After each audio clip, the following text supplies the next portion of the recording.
Hello, everyone. It's Mel Cherrygate from whoeveryouart.com on Spotify, the podcast, of course.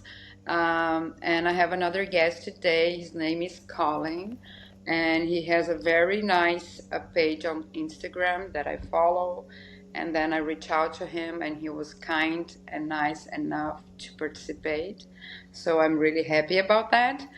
And as usual, I'm going to let him talk a little bit about his journey, and then we're going to have a conversation, as I always have.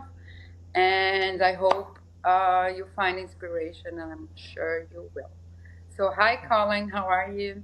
I'm good. Thank you for having me on. Oh, thanks so I'm much for. excited to talk and have a good um, proactive discussion with you. That's awesome. Yeah.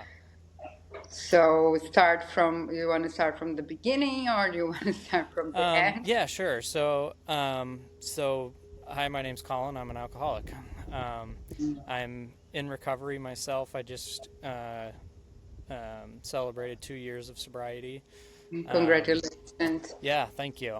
It was, the longest 2 years of my life. The first year was definitely the longest year, and then it was hard, but it was somewhat on cruise control. After that, I mean, I had um, less issues, less cravings, less thoughts about drinking in the second year. But as my sponsor has told me before, no matter how far down the road you get, you're still only a few feet from the ditch. Yeah. So, just a metaphor, meaning that it's the relapse is right there. It's right around the corner if you let it. So I try and keep that in mind. I stay humble, and I congratulate my small wins. I celebrate my small wins, because I think that's very important to Very to important. celebrate your wins. But it's good to stay humble while you're doing that. So yeah, Yeah. my alcoholism, as we were talking about earlier, Melissa, I I tell people I wasn't an alcoholic until I was. I was at one point somewhat of a normal drinker. I might have had one beer more than somebody else, Hmm. but in a casual setting. But it was never a race to get hammered. Um, and then until it was. So in the past, you know, since COVID probably is when I really ramped it up.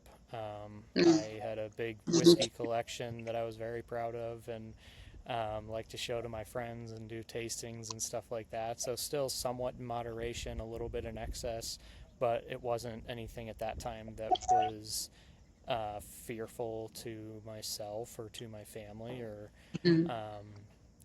I wasn't partaking much more than I would with when I was out golfing with my dad. So I thought it was normal. And then when the anxiety set in, I was working in the construction world doing project management and spent a lot of time driving around and just long hours. It just created stress, anxiety, time away from home. Um, it started wearing on my wife, with me being gone so much, and it wasn't a good environment, and that was where um, I found a solution um, that was alcohol, and it was actually alcohol and drugs. Um, I um, you know, would find that in the afternoon, if I started drinking early, it would kind of mellow me out and, you know, take away a little bit of the anxiety. If I took some Xanax on top of that, it was, tenfold. Um, I would forget about my day. I would forget about all the work stuff that I had to do. And then I would wake up in the morning and I would, take an Adderall and I'd repeat the day. Um, and that went on for a few years. And I think once you start down that road of progression, or degression, Hmm. however you want to look at it, it's hard to you get to a point where I have a family member, and I try and tell them this, that you get to a point where it does only get worse. Um, I never pictured myself on a Tuesday morning at 6 a.m. in the morning in my garage in my underwear, drinking out of a handle of Oh my God. Kettle One, that I pulled out of my toolbox that I was hiding. Um, and I sat there and I wondered, how the hell did I get to this point? You know, where did this come from? How am I this far gone?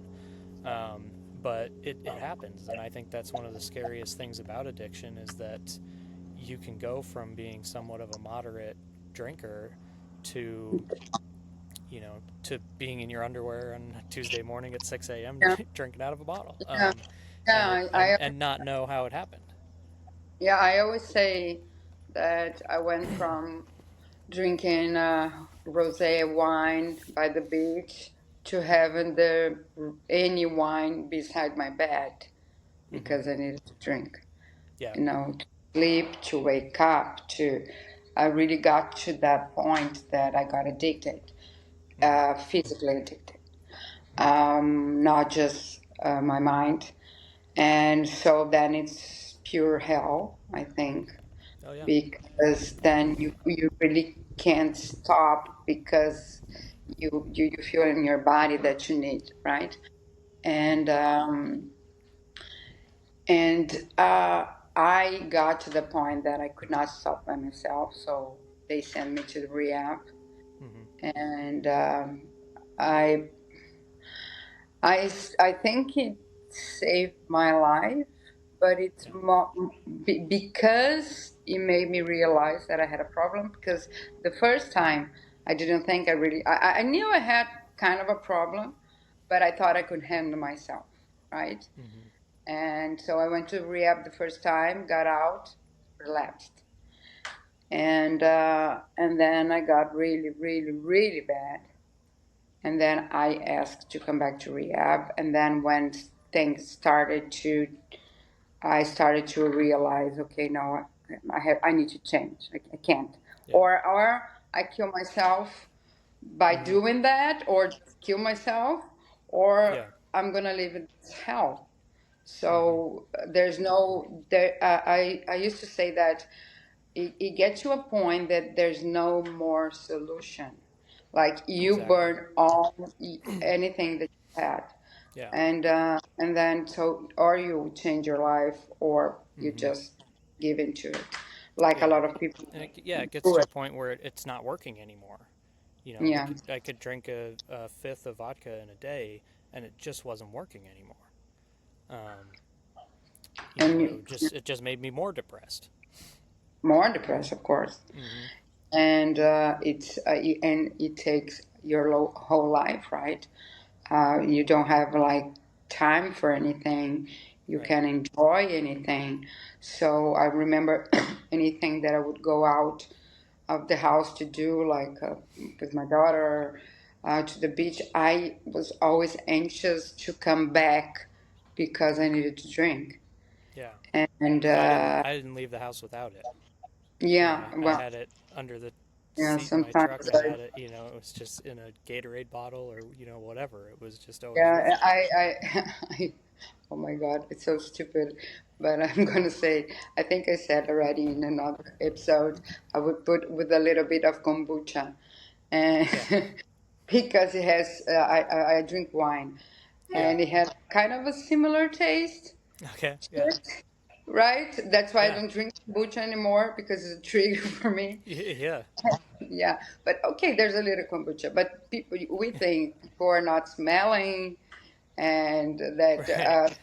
they're not That's a big. noticing that That's a you're big kind myth. of Yeah. yeah, yeah, we think they don't know. Yeah, Hmm. it's really true. And then I remember the mom, actually it's really sad. I'm laughing now because I mean I think I made my peace with that because I had to. Yeah. I remember the moms of my daughter's friends, they started stop talking to me or inviting me. And I mean, it hurt my daughter because I Yeah. didn't care.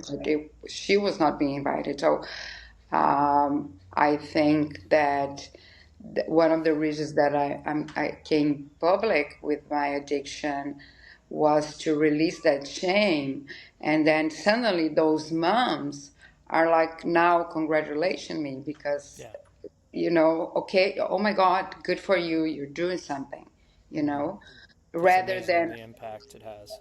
yes, I think it's, if I knew, I would get out of the first day of rehab and do Yeah. a post Yeah. or something, right? Yeah.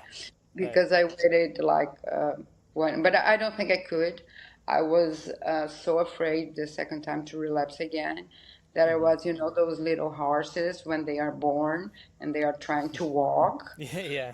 Yeah, that was me, Yeah. trying to walk in life and not relapsing. Yeah. And I really needed to take that step back Yeah. from just going to life. And then, Hmm. of course, Well, it now is. I'm. I mean, it really is as extreme as that metaphor. It's, you're learning how to do, you're not just learning how to not drink, you're learning how to operate in society and live a life without it, something that you've relied on for so long. Yeah, I don't think I And ever really lived until now, like, I mean, completely honestly, because hmm. Yeah. before the addiction, I was always anxious and depressed, and then, or hiding this anxiety and Yeah. depression from everybody, Hmm. and Right. pretending I was fine. And Hmm. then I became an alcoholic, like I say, because I wasn't, then I was, then I Yeah. am now. Hmm. And Uh, for me, it was it was progressive, and it got worse in the last 6 years. But when I think about now, since I was like young, like 20s, I always drank a little bit more than my Yeah. friends. I always had that, oh, let's let's order another bottle, and uh, Hmm. and keep drinking. So I Yeah. had that. And but of course it was not so much. Yeah, I still could do life, right? Hmm. And we have now to kind of like I'm living my truth, I think, for the first time Yeah. because I'm not lying to anyone. It feels amazing, doesn't it? Yeah, that's what I was going to say. It feels Hmm. like such a relief. Like I Yeah. don't owe anyone anything Yeah. because there's no bottles hiding. No, there's hidden. Yeah. There's no. Well, the biggest, yeah, like just what you said. I mean, the I found that one of the biggest attributes to my anxiety was that I wasn't truthful with myself and that I was lying to my family, and I would come home every day and I would lie to my wife, and that Hmm. made me anxious and depressed, Hmm. just the fact that I was lying to my wife every day. So you cut all of that crap out, and now it's, we're living this life unfiltered, and it's hard, It no is. doubt. But I wouldn't have it any other way. Oh, yeah, my for my sure. anxiety and the things I worry about now are just so small compared to what they were, and now Yeah, I know how to cope with them, yeah, and manage them. So yeah. I think for me, I had to learn how to sit with myself, which was so hard, hmm. so hard. Just sit with myself. Yeah. Like I got disconnected from myself so much that I didn't know who I was, and uh, and then actually doing the podcast is helping me because you have to watch yourself, right? Yeah. And it's Yeah. not very Yeah. comfortable. Yeah. I watched and I said, "Oh my God, no, no, okay." I have something bigger. My goal is bigger than that. It's Yeah. bigger than my hair. It's bigger than, you know, Exactly. And and and that was kind of for me the same thing with my social media. I mean, that was, so when I first tried to get sober, I did all the things that they told me to do in rehab. mhm. I came home for rehab and I relapsed in the same week. I spent 30 days away and came home and relapsed that week. Oh Um, my God, and I couldn't figure it out. I was going to the meetings, I was doing the things that they told me to do, but Yeah. I wasn't living my life. Um, so part of, my kind of big exploration into how do I live, a sober life, a normal life, um, and was figuring out that, it's not a one size fits all program. I go to meetings, AA meetings, Hmm. and usually, I'll be honest, I go once a week probably. Um, but I still follow that program. I follow the Alcoholics Anonymous program, and and I appreciate an NA meeting, a Narcotics Anonymous Yeah. um, Yeah. I did that one. program, because that goes along the lines of my Xanax addiction, um, and so kind of what I found out was when I started Sober Saga, my Instagram, was I was setting out to talk to other people who were experiencing the same troubles and tribulations that I was, and asking them, how do you do this? Um, I'm going to the meetings, I'm doing the reading the books, all the self Really help books, comfort. I'm doing the things, and it's just not working. It's not sticking. And what I come to find out is that it is a something that needs to be customized um, to fit what you need. For instance, I like to golf. I do that. I mountain bike. My wife owns a Pilates studio. I do a lot of Pilates. That helps me tremendously. So there's things in my life that I practice. If I'm getting an urge, if I'm getting a craving, I take the dogs for a walk. Yeah. Um, I have these certain little pieces that all come together. That I have in my pocket at all times, or somewhere up here in this mess. Um, that okay, I'm not feeling good. Maybe I'm not even having cravings, but I'm feeling down. What should I do? Okay, I can walk the dogs. I can jump in the pool. I can, call a friend, call a family member. There's just so many things Yeah. that you put in this toolbox to help you kind of Mm. um, have the tools you need when that time comes. Yeah. I when I got out of rehab and relapse, I actually was doing this like detaching from rehab, so I would spend the day at the clinic and would go home at night to Hmm. make a transitional. Okay. And while I was doing that, I relapsed. Yeah. And I remember being in the clinic and the facility and on a meeting and thinking to myself, I'm so anxious. I was so anxious that I thought to myself, forget it. Today I'm going to drink. And I Hmm. did. And Yeah. when I had that glass of wine, I went to a cafe because that time people were starting to trust me again. Hmm. And then I went to a cafe. I told my mom, I'm going to a cafe. She said, okay. And I had the wine. And when I had the wine, I felt all that anxiety leave my body. And I thought to myself, I will never be able to be sober. That's Yeah. what I thought. And then I had to, I think, go all I the think way down. I think a lot of us have been there. It's a horrible feeling. It's horrible. It's like, okay, that's it. It was Just almost throwing in kind the of, towel. yeah, this is what I'm gonna do. Hmm. And then it got really, really bad, worse than ever. And then I was living in Mozambique at the time. I think I already said this story too much, but and then I somehow said to my husband, "No, I need to come back." And, and then I got myself on a plane drinking because I could not be without Yeah. alcohol. Hmm. And went got at my mom's house in Brazil because I'm from Brazil and I live in Portugal. So I Okay. went. It's a mess, and and my rehab is in Brazil. And so I went directly, and then something really. I think I got to the point that I was suffering so hard that then it's something switched in my mind that I can't do this anymore, Yeah. Yeah. and that's how I got sober. Yeah.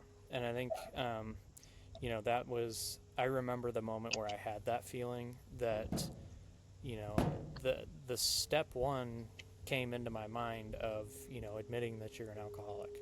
Um, I admitted that when I was, sitting in my garage, and I decided I'm going to go a day without drinking, and I made it 6 hours, Mm-hmm. um, and I was taking pulls from a bottle, and that was the moment that I said, I'm a full blown alcoholic, and I can't stop. This is just going to be the way my life is, um, and I'm not going to slow down, and I'm just going to lean into it because this is how it is. And that was probably, that was 2 or 3 days before I attempted to end my life. Oh my Um, God. and just the anxiety, it's like that question, what came first, the chicken or the egg? Mm-hmm. Um, I had the anxiety, I had the depression, I added alcohol to it. That added to the anxiety and the depression, because alcohol is a depressant. Yeah. So even if you're drinking in moderation, it's, there's a reason that you wake up and you don't feel as good as you did And it's on a night that you poison, didn't right? drink. It's poison. It's poison. It's a class one carcinogen. In the United It's States, alcohol. we label it. It's in the same category as asbestos and as cigarettes.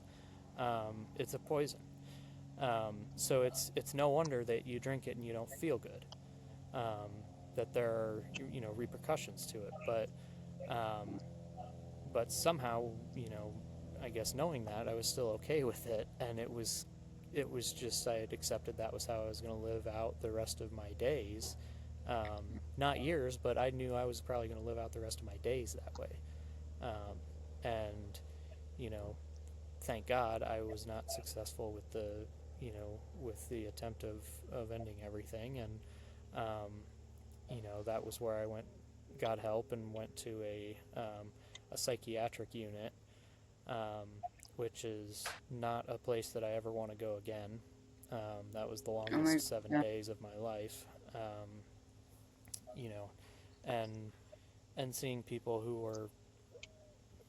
were far worse off than I was. Mm-hmm. I mean, I was Yeah. obviously in a bad place, mentally, but And but um, there's people that have real mental illness, right? yeah, I And sat in a meeting with a guy, in an AA meeting in this facility, and he talked about why he drank, and he was a paranoid schizophrenic, and he said, I drink because it's the only way I can get the voices in my head to stop. oh my And God. that hit me like it gives me chills, that this poor guy has lived his whole life with these combating voices in his head, and he's found one solution to help, and unfortunately it's a poison. Yeah, and It's a it's not toxin. their fault because they have this, right? Yeah. Uh, it's a And he's taken every medication in the world, and none of it's worked, and he found that if he drinks, then it stops the voices. yeah, So I'm so lucky. I'm so fortunate, and I thank God every day that I'm oh not, yeah, and I pray for those people every day, um, because I just can't imagine going through life that yeah, way. definitely. And, Um, I can imagine going through life as an addict, because I yeah, lived it, but, I just basically my goal with my social media, with my outlook on everything, when I have a business that's a non-alcoholic shop where I oh sell wow, functional beverages and things like that, that's and cool. I talk to people every day that are sober curious, are in recovery, are have a family member who needs help, um, and can't figure out how to get sober, and that's kind of turned into my mission, is to help as many people as I can, Yeah, because I want that's them to see the bright side, and how beautiful life can be, outside of addiction. yeah. For me, of course, it's the same goal, and I still feel that I'm not reaching maybe the person that's really really bad because Hmm. I was not on Instagram when I was really bad. You Right. know, I was Yeah. not, especially not watching sober people talking, you Yeah. know, Yeah. and I was watching people drinking because at I that was stage. jealous. Yeah. Yeah, Yeah. yeah, let's watch people drinking because Yeah. that I feel more connected to them. Yeah. And so I still think those people that need most the help, sometimes we can't reach them. And because Hmm. they sometimes are afraid or embarrassed to reach out, as Yeah. I was, Hmm. and Well, it's so it's almost like they're flaunting this great life that they have that is yeah, unattainable for me. Um, yeah. because So that's the way that we looked at it, right? yeah, oh my It God, was unattainable. I couldn't I imagine remember. living sober. I remember when I was in rehab, then on the meetings had it's a group meeting that would have every day with the patients, and then some ex-patients that were already out of the Oh yeah. clinic, they would do it online like I do now. I do Hmm. online now. That's awesome. Yeah, and I do twice a week. And I just finished. And then I remember looking at those people at the screen and thinking, "Oh, shut up! Like Yeah. Yeah. you're not Exactly. here. I don't Yeah. care if you're sober." Hmm. And which is horrible because it's supposed to be inspiration, right? Yeah. But we do get jealous of the things we can't have and we Yeah. want, right? And Hmm. I really wanted that, and for me it was like a unicorn, like Yeah. it's not happening.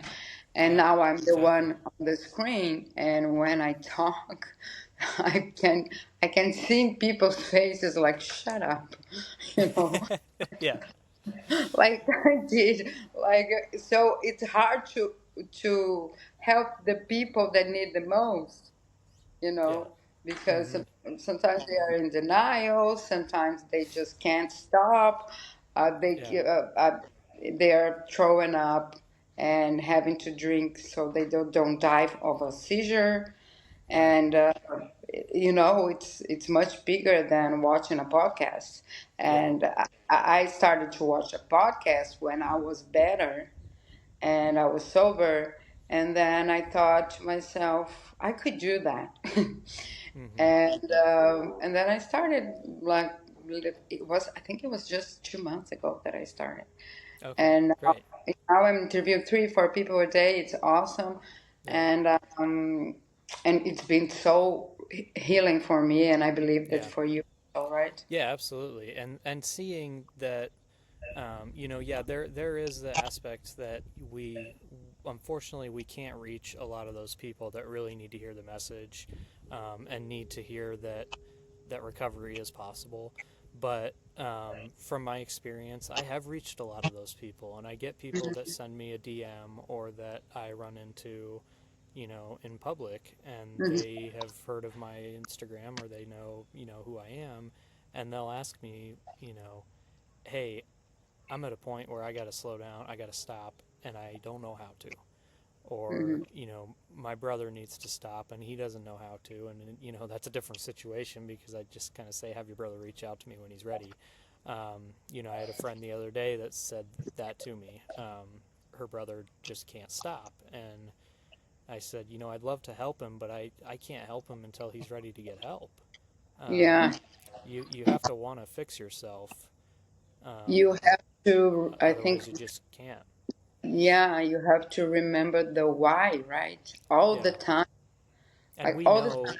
we know how many relapses it took to get there. Hmm. Not everybody's ready. My sponsor says, all the time. I had a sponsee that was just on a relapse cycle and was in and out of rehab, in detox centers constantly. And I talked to my sponsor about it, and he said some people just aren't done suffering yet. Yeah, They just yeah, got to keep suffering until they've had enough. until it's And I remember embarrassing. getting to that point where I was sick and tired Yeah, of all of it, the yeah. lying, the just everything. Yeah, me too. Because the first time they put me in rehab, actually, I didn't go. My family put me there, Yeah. and for me, I was having fun. I knew I kind of have a Hmm. problem. I knew that, Right. but I still didn't think I needed to go to rehab. And Hmm. at least not that week, maybe next week. you Yeah. know Yeah. when the guys came to get me in my house, Yeah. I remember I had a bottle of wine. I had just woke up and I was eating something to start drinking, and I had a cold white wine in the fridge that I saved. I don't know how, because and then I was eating and I was so anxious to, I was so like anxious to drink the wine, and they got exactly at that moment. So I haven't drink anything. Oh, really? Uh, Okay. oh my God, it was so hard because Yeah. then you get to react and you're like shaking Yeah. and Yeah. and Shaking like it's a leaf hell. and anxious, and yeah, that Yeah, first day in and rehab was, it's yeah, yeah, it's complicated. no fun, It's not. terrifying, and No, rehab. I mean, the clinic I was a good one. hmm I recommend it to everybody that needs, but it's not easy. It's not yeah, definitely not. yeah. The first place that I went, which, like I mentioned, was a psychiatric unit, where Yeah, I mine was a detoxed, and it success. was okay. Yeah, and there was, um, and it was a great program. And I actually went back last year, and I worked there for a little bit, in not in the That's psych unit, but in the detox unit, and I think I helped a lot of people. I know I helped some people, um, but like we talked about before, it wore me down because it was a yeah. revolving door, and I just every week I would see the same people come through the door, and Mm. and they were like, Yeah, "This is the time, this is the time," and then they'd come back a week it's later. definitely, you know, uh, it's hard because Yeah, you want to help, but you also need to protect yourself yeah, and your mental health. hmm And my rehab was also a psychiatric clinic, so it was not just addiction; it yeah, was all kind of problems. hmm And I remember that the first time I spent 3 months there, and I remember wow, that I got used to the people being crazy or yeah, being really bad.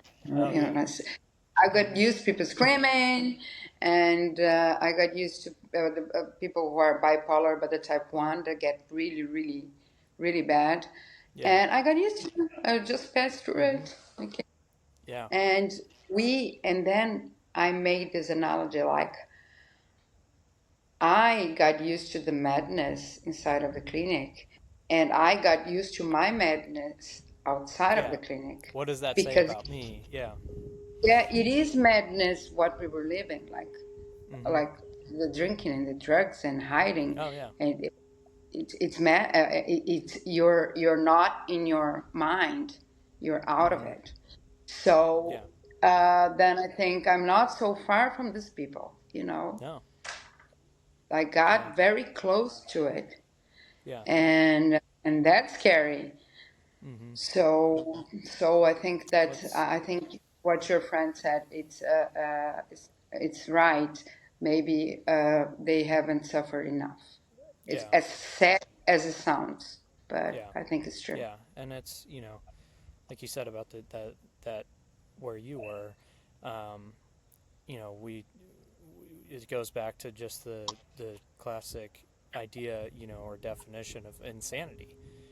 Constantly Hmm. doing the same thing over and over, expecting a different result, and that's what we were doing. I mean, we were absolutely, I was absolutely insane in my drinking age, and going into a psychiatric unit, just like you said, and thinking I'm not supposed to be here. Like these people are bouncing off the walls.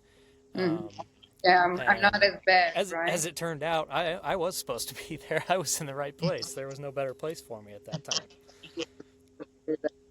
I was supposed to be there a long time before I went, Yeah. Hmm. and um, but for me, it was a really shameful place to be.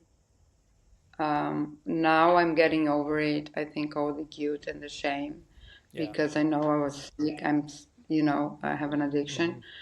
Yeah. And my psychiatrist always say that it's a solution. You find a solution for your problem. So for a Yeah. while, it worked. It's a Yeah. solution. Then that's what people don't understand. Like it's not because we want to live that awesome life, like hiding Hmm. bottles and you know, Right. that Yeah. super cool life. I love this. Yeah. People don't know who don't have this problem, how how hell it's completely hell. You have to Oh yeah. be it's always comes to the same subject. It's a full-time job. It is. Yeah. It's a full time job, and like you said, yeah, it's a living hell. To It's keep living up with now. that, it's I just I, I think that uh, yeah. Once I got sober, and once I stayed sober for a while, I realized how much potential I have, and oh my I God. wasn't I wasn't accessing nearly um, as much potential as I could be. And now I take that focus out of mind, and I have room to focus on things that actually matter. Oh my God. It's like this last 2 months that I'm doing the podcast. I did more than I did in like 10 years drinking. Yeah, yeah, 2 months, yeah. you know? It's Hmm. crazy, right? Yeah, Uh, and it's awesome. Then it's awesome. Then yeah. it does And it's comes. the further you get it, there's a blessing around every corner. Mhm. You know. I do like to talk about how hard it is. Be very honest how bad it can be, and like we were talking about. But I also like to say that it does get like to the point that it's like I like to wake up in the morning and Yeah. uh, and know that I'm doing something that's helping other people and I'm living. I don't know if my best life, but I'm living my truthful life. Um, Hmm. and Yeah. that's so it's almost crazy sometimes. I have to pinch myself that I'm actually doing it. Yeah. Yeah. It's beautiful. I mean, I'm living my best life that I know how to live. Um, and like you said, what I Yeah. consider that is just waking up every day, being happy, and like we talked about earlier, it's not all rainbows and butterflies. I have my bad days. Um, I had some frustration Yeah, yesterday and some minor of depression or course. just anxiety, but I know how to deal with it now. Um, Yeah, me too. and I have to deal with it. I Yeah. can't just cloud it with booze or drugs. I have to face it head on and deal with it and come up with Mhm. solutions, like you said. Yeah, I feel so similar to you because I interview people with lots of backgrounds, right? And Yeah. but you said that you still have some days that you have kind of depression or anxiety, and I do. And Hmm. but then now I know that it goes away. It's not Yeah. gonna last forever. So I just need This to too shall distract pass. myself or exercise. Yeah, like well, sometimes in the beginning of my sobriety, I would like binge watch MasterChef, like Yeah. just Yeah. anything, You do whatever you can. any help me, yeah, anything Yeah. like watch Friends for the hundred of times, or Yeah. Mother Family, thing that's Yeah. happy, Yeah. and I All did those other that. great I American did. shows. Yeah, oh, and Seinfeld, everything, Oh yeah. and it helped me a lot. So I Yeah. tell people just do anything in the Hmm. beginning that makes your mind go to like a nicer place. That because and one thing that I did, my mom is a very uplifting, happy woman that never drinks. So I don't know how I came Hmm. out of her. Yeah. But I was living with her when I left rehab, and I was actually stealing her energy for me because I thought if someone cannot drink and be as happy as she is, and like we're in the same place, the same house, eating the same food. So there's Yeah. hope, you know. Maybe I'll never be like her because each one is different. But I got like it was a happy place Yeah. to No, be, you know. it's a real thing, you know, to be, Just to take, you can take that energy from somebody, and a lot of times it's a realization um, that it is possible to be happy and to find joy. I'll share with the you life can be different. I've become very faithful in my recovery. That's something that has helped me a lot, was finding my relationship with Hmm. God, and Yeah, believing in that, me too. I went. and and trusting that he's got my back. And one of the readings that I do, I use the Dwell app, which is great, and there's little audio readings that I do every night and sometimes in the morning. But the one that I did last night was it was on Psalm 94. And the message was, His comfort has the power to bring joy even when circumstances haven't changed. So even if you're in a bad circumstance and you don't see it as something that could possibly bring you happiness, it can. You change your Yeah, mindset and you trust in your higher power that joy is yeah. possible. You don't have to change that circumstance. You don't have to change the issue at hand, but you can change your attitude. Oh yeah, like 100%. I think when I was thinking about doing the podcast, like I said, okay, Melissa, you have no studio, you have no fancy microphones, Yeah, you have no place. Your daughter is on vacation from school, you know, yeah, like my husband go to work, and yeah. and then I said, I don't care, I'm gonna do it in my computer, Whatever. Let's do it. Yeah, and I'm doing. Then of course I want the studio and but the yeah. message is not about the studio or the microphones. The message is being able to reach people, Exactly. and and yeah, and has been awesome. So one Yeah, last question I always ask, yeah. um, it's what would you say, like the first thing would come to your mind to say to that person that we were like you in your underwear or me throwing up and drinking together, like what would you say, like the first anything that they can do just to start a journey of getting better. Um, I mean, I tell people all the time that are in that stage, like, I'm living proof. You go to a meeting, you sit around a room full of 40 people that are all gotten sober, and they might be a month sober, they might be 10 years sober. But Hmm. it is possible. No matter how bad you think you have it, it is possible. Um, Yeah, we talked about it before, how you we have. thought it was impossible, but that one thing is just, you know, there is a there's a brighter life to be lived. This isn't a life worth living.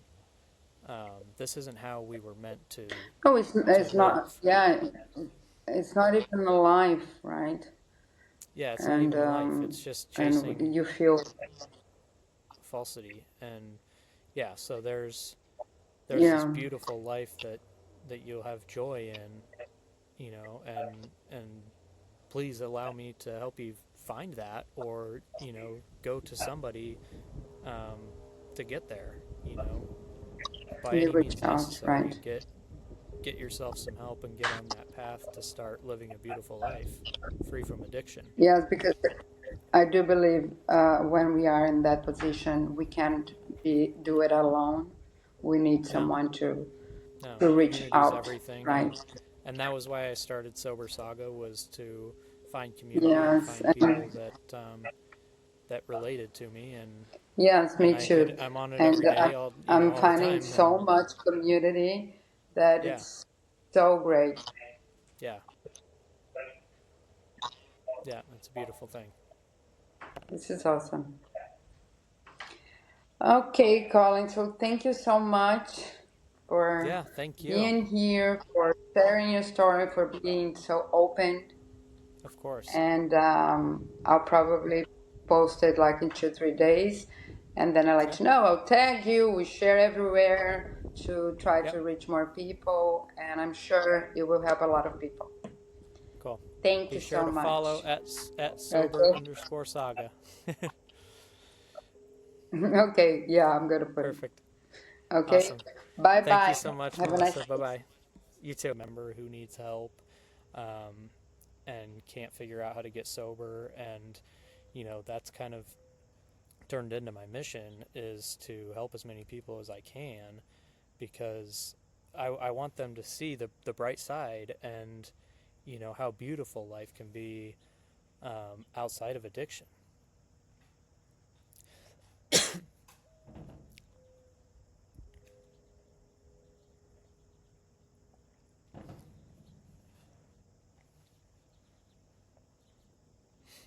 Mm-hmm.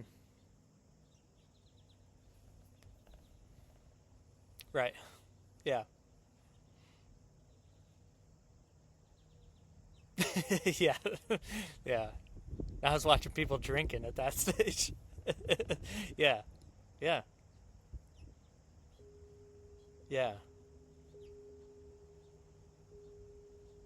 Yeah.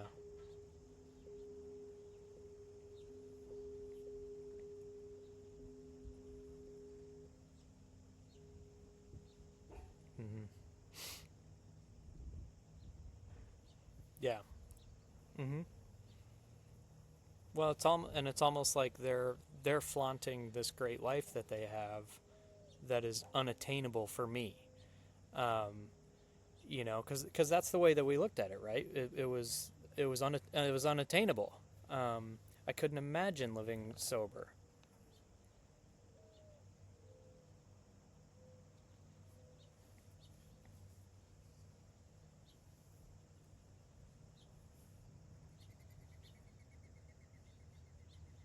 Oh yeah. Mm-hmm. That's awesome.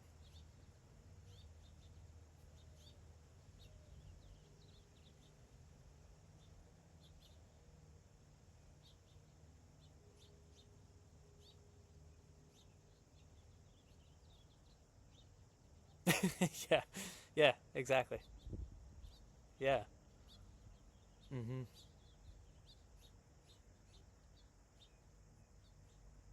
Yeah. Yeah. Mm-hmm. Yeah. Yeah. Exactly.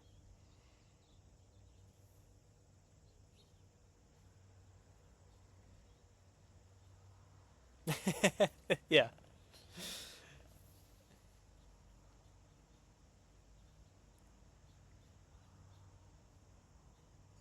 Yeah. Mm-hmm.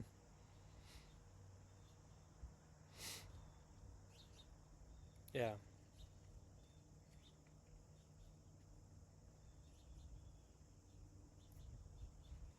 Right.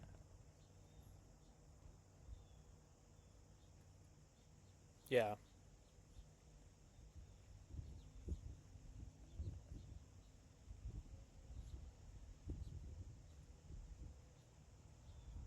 Mm-hmm.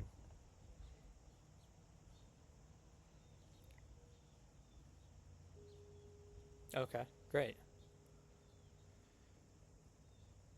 Yeah. Yeah. Yeah. Absolutely. And seeing that, yeah, there is the aspect that we, unfortunately, we can't reach a lot of those people that really need to hear the message, and need to hear that recovery is possible. But from my experience, I have reached a lot of those people, and I get people that send me a DM or that I run into, in public, and they have heard of my Instagram, or they know, who I am, and they'll ask me, hey, I'm at a point where I got to slow down, I got to stop, and I don't know how to. Or, my brother needs to stop and he doesn't know how to. And, that's a different situation, because I just kind of say, have your brother reach out to me when he's ready.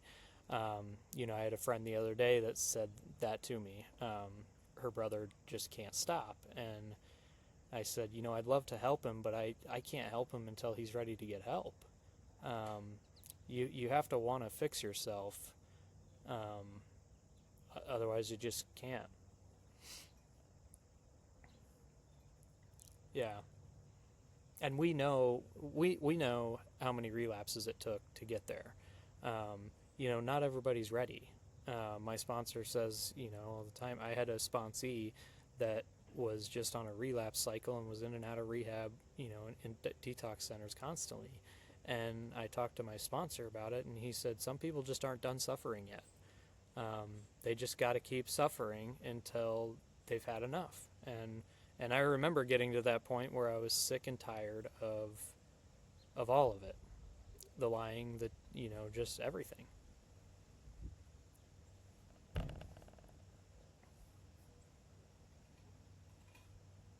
Yeah.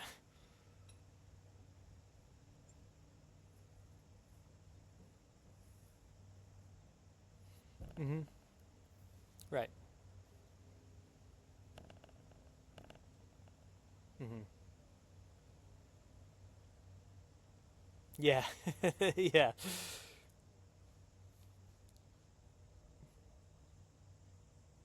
Yeah.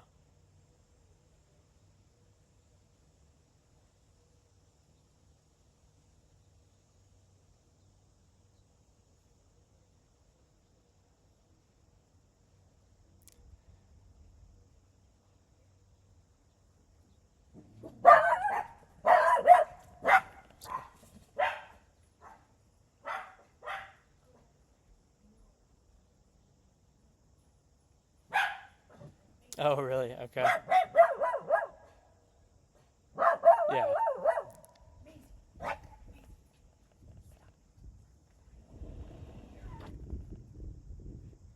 Yeah.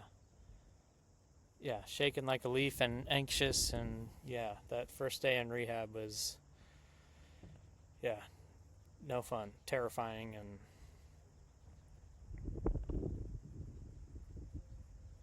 mm-hmm.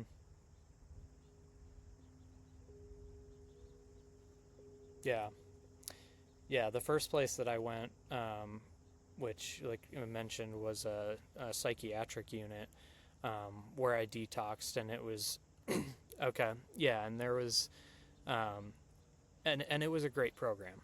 And I actually went back last year, and I worked there for a little bit in not in the psych unit, but in the detox unit, and I think I helped a lot of people. I know I helped some people, but like we talked about before, it wore me down because it was a revolving door, and I just every week I would see the same people come through the door, and and they were like, this is the time, and then they'd come back a week later.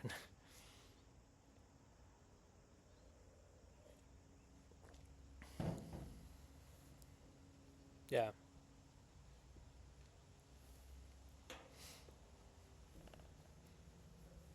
yeah, mm-hmm.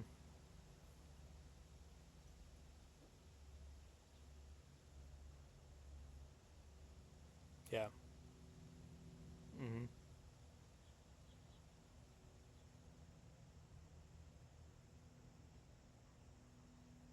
Wow,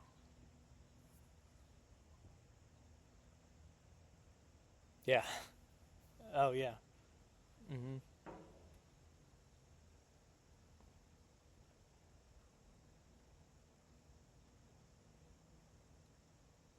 Yeah, mm-hmm. Yeah,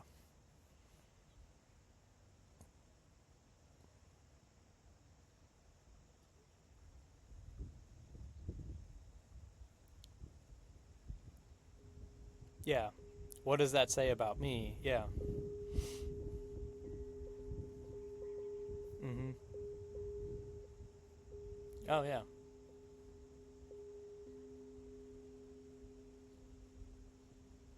mm-hmm. Yeah, no, yeah, yeah, mm-hmm. What's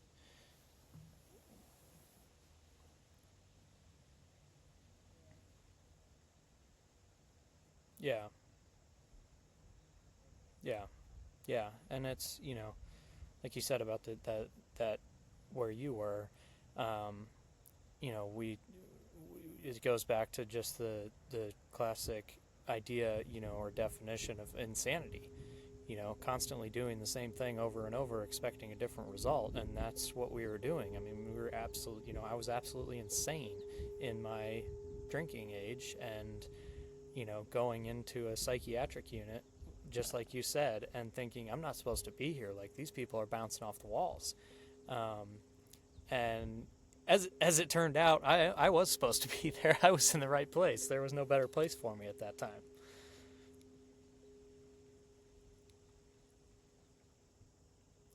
Yeah. Mm-hmm.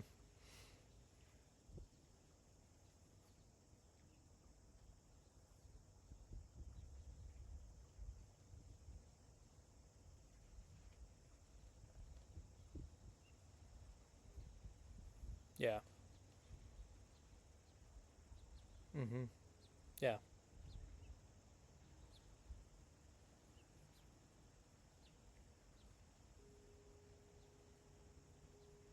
Yeah. Yeah.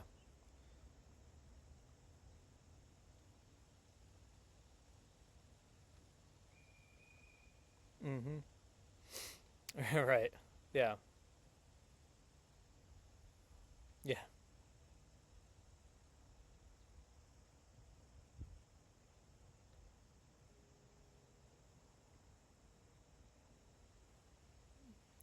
Oh yeah.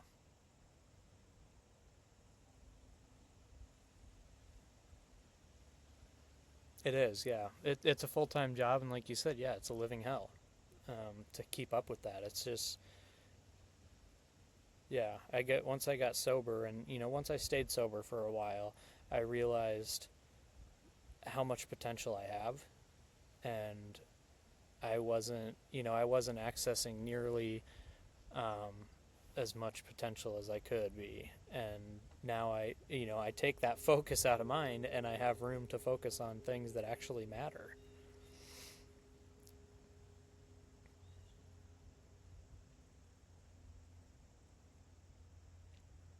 Yeah, yeah, yeah. Mm-hmm. Yeah, yeah. And it's the further you get it, there's a blessing around every corner. You know.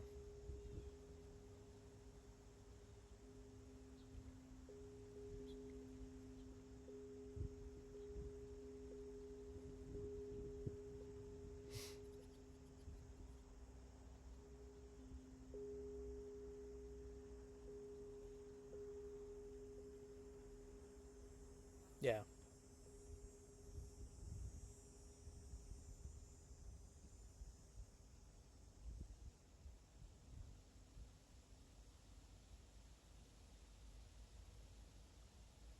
Mm-hmm. Yeah.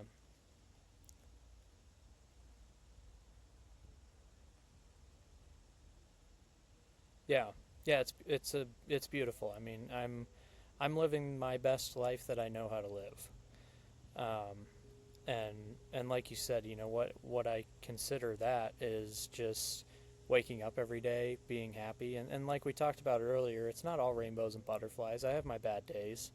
Um, I had some frustration yesterday and some minor depression or just anxiety, but I know how to deal with it now, um, and and I have to deal with it. I can't just cloud it with booze or drugs. I have to face it head on and deal with it and come up with solutions, like you said.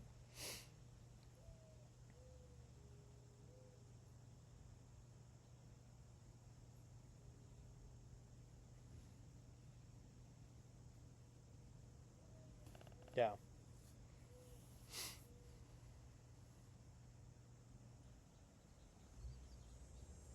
Mm-hmm.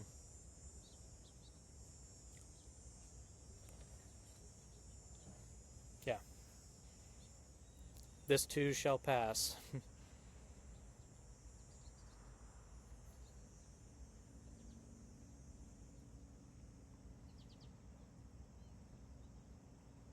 Yeah. Yeah. You do whatever you can. Yeah. Yeah. Yeah. Yeah. All those other great American shows.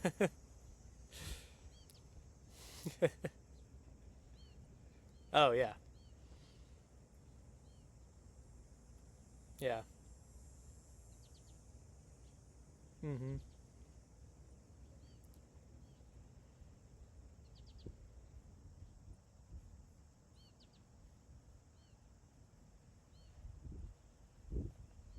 Mhm. Yeah.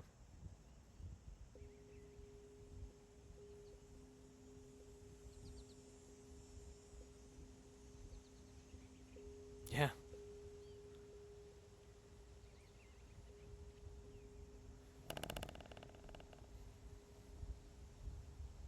Yeah.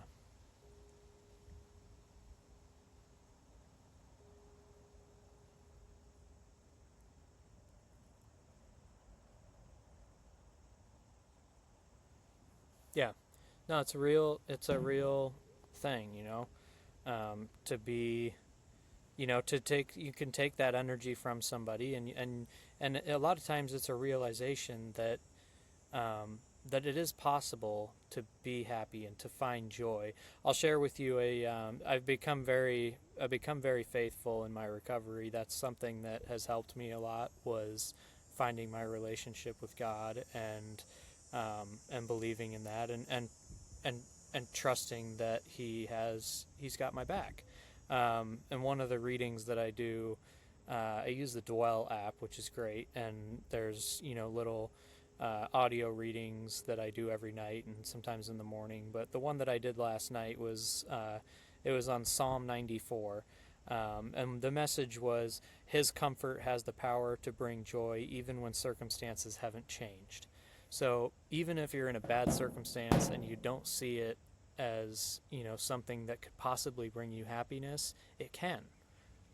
You change your mindset and you trust in your higher power that joy is possible. You don't have to change that circumstance. You don't have to change the issue at hand, but you can change your attitude.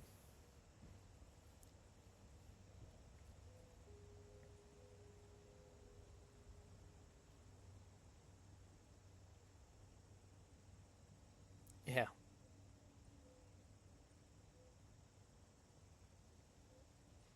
yeah, yeah. Whatever, let's do it. Yeah,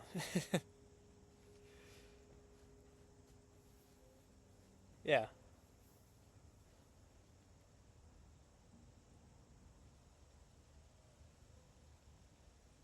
exactly.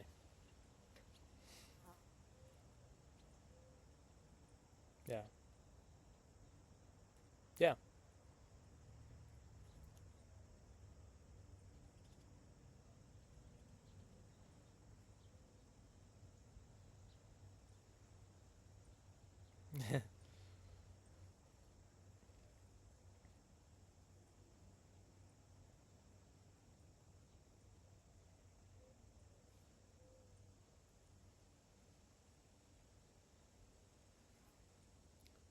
um, I mean, I tell people all the time that are in that stage, like, I'm living proof. You go to a meeting, you sit around a room full of 40 people that are all gotten sober, and they might be a month sober, they might be 10 years sober. But it is possible. No matter how bad you think you have it, it is possible.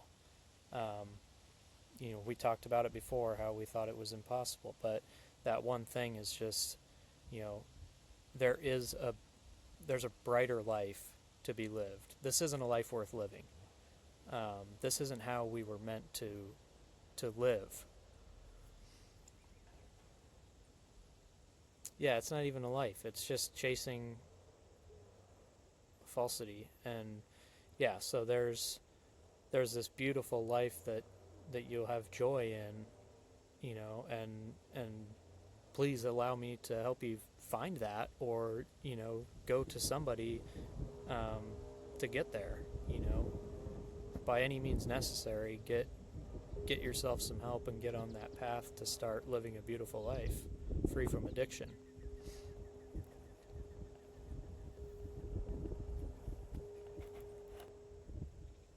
No, no, community's everything, and that was why I started Sober Saga, was to find community and find people that related to me, and I'm on it every day, all the time, and yeah, yeah, yeah, it's a beautiful thing.